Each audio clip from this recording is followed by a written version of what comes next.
নমস্কাৰ, আজি কম সময়তে বনোৱা এটা সহজ পদ্ধতিৰে বনোৱা এটা ৰেচিপি আপোনালোকৰ মাজলৈ লৈ আহিছোঁ, খিচিৰি ৰেচিপি। আহকচোন মই আজি খিচিৰি ৰেচিপি কেনেকৈ কম সময়তে বনালোঁ। এয়া সদায় দৰে ৰাতিপুৱা সোনকালে উঠি মই মোৰ গোঁসাই থাপনাখনত চাকি গছ দি ল'লোঁ। দি উঠি ঠাণ্ডাৰ দিন যিহেতু গ্লিচাৰিন আৰু গোলাপ জল মিহলাই গাত সানি লৈছোঁ। তাৰ উপৰিও মই ৰাতি এয়া অলিভ অইল আৰু এল'ভেৰা জেল মিহলাই গাত সানি থৈ দিওঁ, যাতে ৰাতিপুৱালৈ ছালখন ধুনীয়া সতেজ দেখা যায়। সঁচাকৈ মই ইয়াৰ ফল ভাল পাইছোঁ। আৰু এয়া মই পৰিপাটি হৈ আহি পাকঘৰত সোমাই এয়া মচুৰ দাইল কেইটামান মই ধুই লৈছোঁ। আৰু যোৱাকালি প্ৰসাদ কেইটামান আছিল, সেইকেইটাও মই অথলে যাবলৈ দিয়া নাই। মচুৰ দাইলৰ লগত মিহলাই মই কেৰাহীত ইয়াক তেল নিদিয়াকৈ মই শুকানে ভাজি লৈ আছোঁ।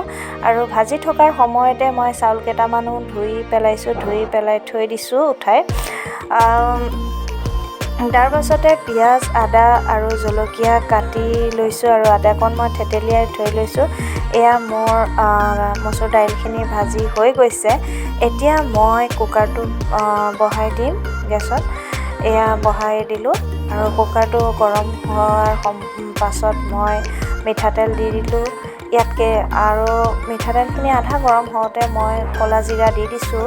ক'লা জিৰা মই অলপ সোনকালেই দিওঁ, কাৰণ যিমান তেলটো গৰম হৈ আহে সিমান ধুনীয়াকৈ ই ভাজ খাই যায়। ভাজা যোৱাৰ লগে লগে ইয়াৰ ধুনীয়া এটা গোন্ধ ওলায়। ইয়াত মই ৰঙা শুকান জলকীয়া দিব লাগিছিল, গোটা জলকীয়া মোৰ দিয়া নহ'ল কাৰণ মোৰ তাত নাছিলে। তাৰ পাছতে মই আৰু তেজপাত দিব লাগিছিল, দিয়া নহ'ল। ইয়াত এতিয়া পিঁয়াজ, আদা আৰু জলকীয়া দি দিলোঁ তেলখিনি গৰম হোৱাত। এয়া পিঁয়াজখিনি ৰঙচুৱা হোৱালৈ ভাজিছোঁ।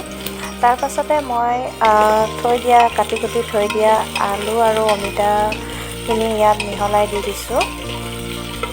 মিহলাই ইয়াত ভাজিছোঁ।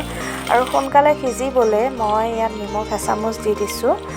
বেছি নিমখ দিয়া নাই, কাৰণ মই ইয়াত দাইল আৰু চাউল দিয়াৰ পাছতহে ক'ব পাৰিম কিমানখিনি নিমখ লাগিব। গতিকে মই এতিয়া কম পৰিমাণে নিমখ দি দিছোঁ আৰু হালধি দি দিছোঁ। ইয়াক অলপ ৰঙচুৱা হোৱালৈ ভাজিম।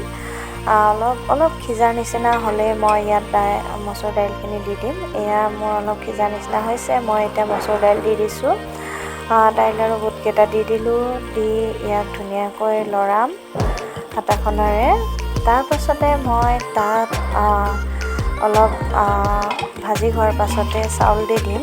যিহেতু আজি দেওবাৰ, কানি কাপোৰ ধুই ৰাতিপুৱা ঘৰ দুৱাৰ মচি কাচি লৈ ওলাওঁতে অলপ দেৰিয়ে হৈ গ'ল। ছোৱালী সোনকালে যাব লাগে গানৰ স্কুললৈ, দেউতাকে লৈ যাব। গতিকে কি খুৱাম কম সময়তে ভাবিয়ে পোৱা নাছিলোঁ।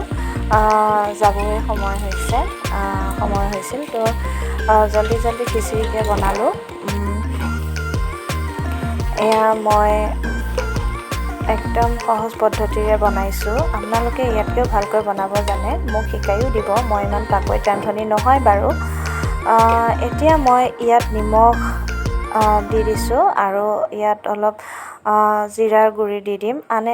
হয়তো প্ৰথমতেই দি দিয়ে জিৰাৰ গুড়ি, মই কিন্তু দিয়া নাই। মই এনেকুৱা সময়তে দিওঁ, মানে ভাজি থকাৰ সময়তে জিৰা গুড়ি দিওঁ, যাতে গোন্ধটো ভাল হয়। মই ভাল পাওঁ আৰু।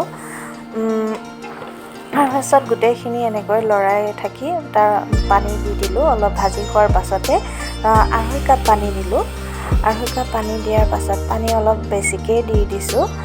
পানী দিলে তেতিয়া খিচিৰিখিনি ধুনীয়া এটা জোখৰ হৈ যায়।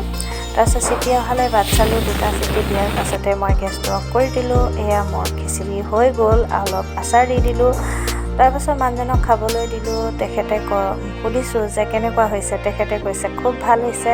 তাৰপাছত ছোৱালীক সুধিলোঁ, মা কেনেকুৱা হৈছে। তাইও একদম কৈছে যে ভাল হৈছে। মোৰ মানুহজনে আৰু ছোৱালী কেতিয়াও ফাঁকি নিদিয়ে খোৱাৰ ক্ষেত্ৰত, যে বেয়া হ'লে বেয়া বুলিয়ে কয়, ভাল হ'লে ভাল হোৱা বুলিয়ে কয়। তেওঁলোকে খালে, খুব তৃপ্তিৰে খালে, মনটো ভাল লাগিল। এনেকৈ মই আজি খিচিৰিকণ বনালোঁ। ইয়াতকৈ ভালকৈ আপোনালোকে হয়তো বনাবলৈ জানে, মোক শিকাই দিব। আৰু ইয়াৰ পাছত আপোনালোকে শিকাই দিয়াৰ মতে বনাম আৰু বনাই খুৱাম। আজিলৈ ইমানেই। নমস্কাৰ।